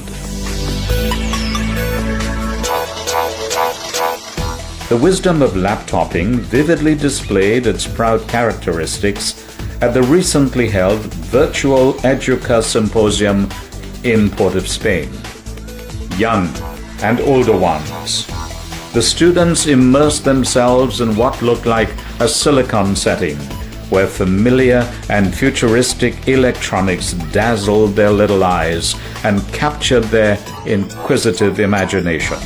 I think what you're doing here is wonderful, and it engages us teens to know more about technology, and I recommend that they do more of this because it's extraordinary. The art of nonlinear video production attracted these young ladies from St. Augustine Girls High School. As a student from their brother institution, Hillview College, gave them a practical demonstration. What I was showing them was how to use Autodesk Maya. It's a program that was put online by AutoCAD, and they can use it to create different 3D animations. So I was taking them through the basic steps, how to create an object, assign a different color, and then how to animate the object itself. Admittedly, the limitless possibilities of electronic classroom boards and remote access of teachers' lesson plans excited the teachers as much as it piqued the interests of the students. It's exciting. I really like the idea that you can get to touch and move and play and interact. You're seeing room for group work wow, it's limitless. The more engaging we can get our students, the more we are going to get from them. We use different software the ministry would have given us in terms of the synchronous eyes and so on. So when we went to the Samsung booth, the girls were very excited. We want a virtual classroom, so we at school do implement ICT into our curriculum. It's a paradigm shift in classroom management and engagement of students, says Dr. Maria Byron, and a method that could heal some of the social problems within the education fraternity. Every presentation spoke to the need to move away from the traditional models. And those traditional models, if you remember in that paradigm, the key was having students do things based on what others wanted them to do. Today we're saying, and we have all the jargon, student-centered, learner-centered, active, participative, constructivist, and it's all coming back down to the keyword student engagement. The electronic classroom boards have already entered the system on an experimental basis. The Clark Road Sanatan Dharma Mahasabha Hindu Primary School in Penal has the first of 2 smart classrooms.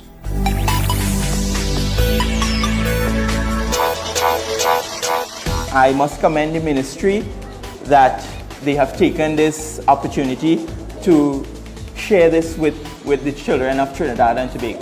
The students are actively involved in drawing, writing, touching, and with the high-speed internet access, they have access to a wealth of information, I would say literally at the tip of the students' fingertips.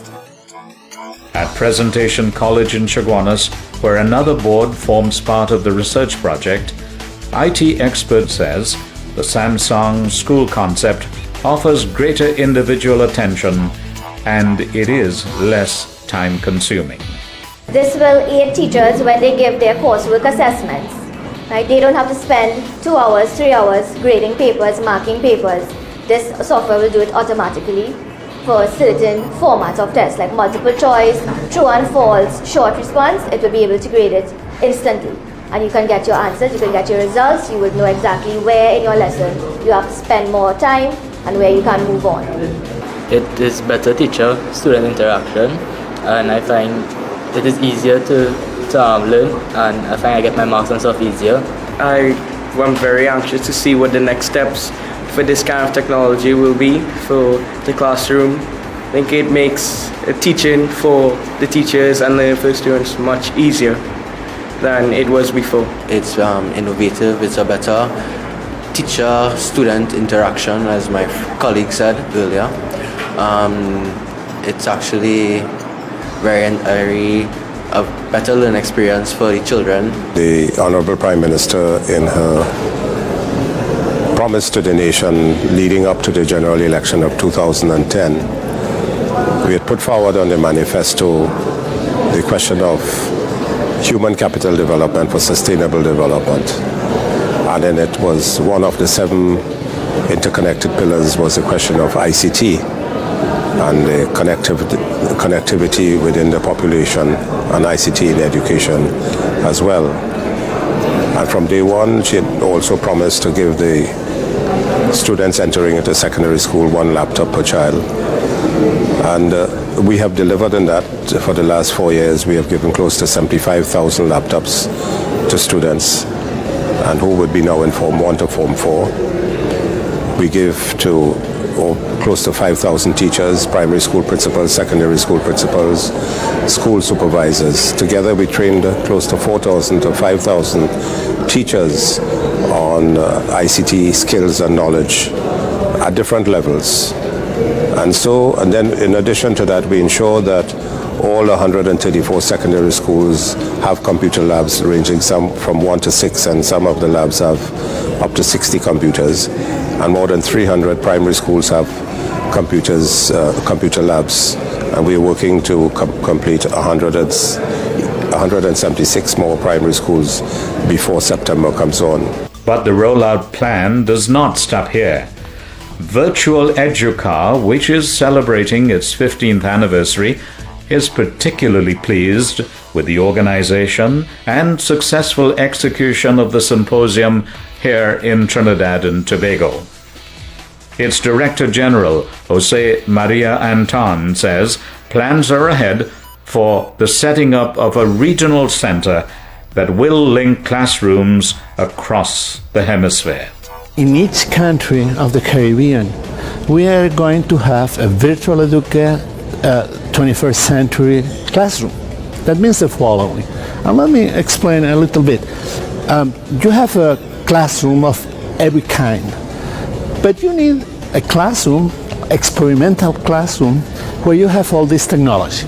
And then you bring the kids and show the parents that they are looking that those kids are not playing, are studying and learning in new ways that makes necessary 21st century. Yes. And then the teachers will also lose the problem they have with using technology, became more relaxed and use all those materials.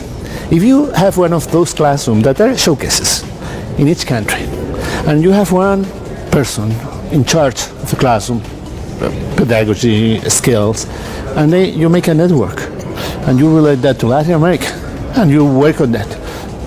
You are making something. This morning, Minister of Education, Trinidad and Tobago, and the Deputy Secretary General of the U.S. announced that in 3 months we are going to have the plan prepared. In 6 months, we'll have the whole thing running. The Organization of American States, which partners with Virtual Educa, is giving its unequivocal support to these initiatives.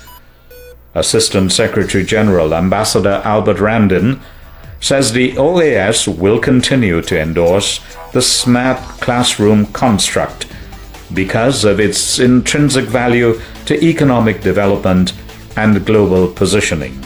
For us, it's critical that we have citizens who are responsible, who have a job, who can make a living for themselves, but also citizens who can take economies to the next level of development.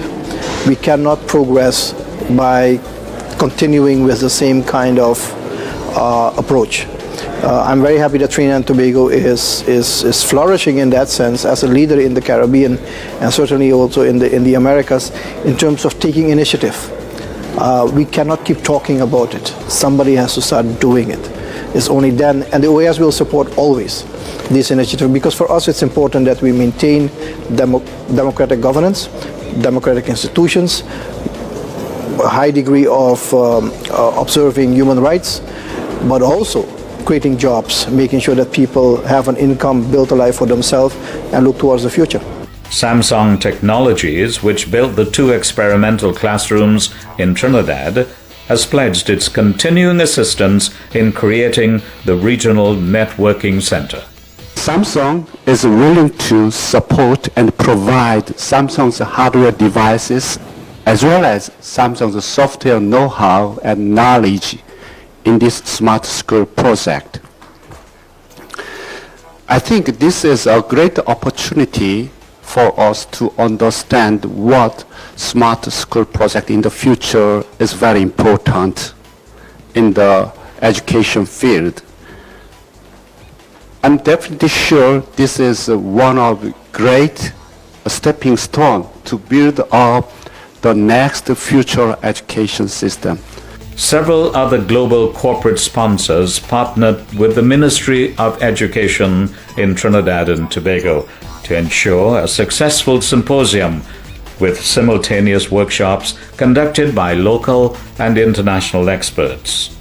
Among the A new UNC government will have to bring our economy back onto a sustainable growth path, restart the diversification process away from the dominant energy sector, and restore trust in government. The roadmap for turning our economy around is our National Economic Transformation Master Plan. We know what we want to do. 50,000 jobs in 5 years and doubling our non-energy exports to $5 billion by 2025. We know how we're going to do it. The UNC's National Economic Transformation Master Plan places technology in a priority position. Today, the new technologies of the 4th Industrial Revolution have created brand new business models and economic opportunities. Technology-driven businesses in biotech and the digital economy can give our country a great chance to speed up modernization of the economy. Biotechnology and the digital economy can deliver 10,000 new jobs, move Trinidad and Tobago 40 places up on the World Bank's Ease of Doing Business scale, help Trinidad and Tobago climb 25 places on the World Economic Forum's Global Competitive Index. We will increase investment in research and development to 1% of GDP, work with private investors to establish a national venture capital fund, invite private investors to establish a biotechnology manufacturing zone along the East-West corridor, and a digital innovation park in Sevilla. We know what we want to do. 50,000 jobs in 5 years and doubling our non-energy exports to $5 billion by 2025. We know how we're going to do it. Let's get Trinidad and Tobago working again.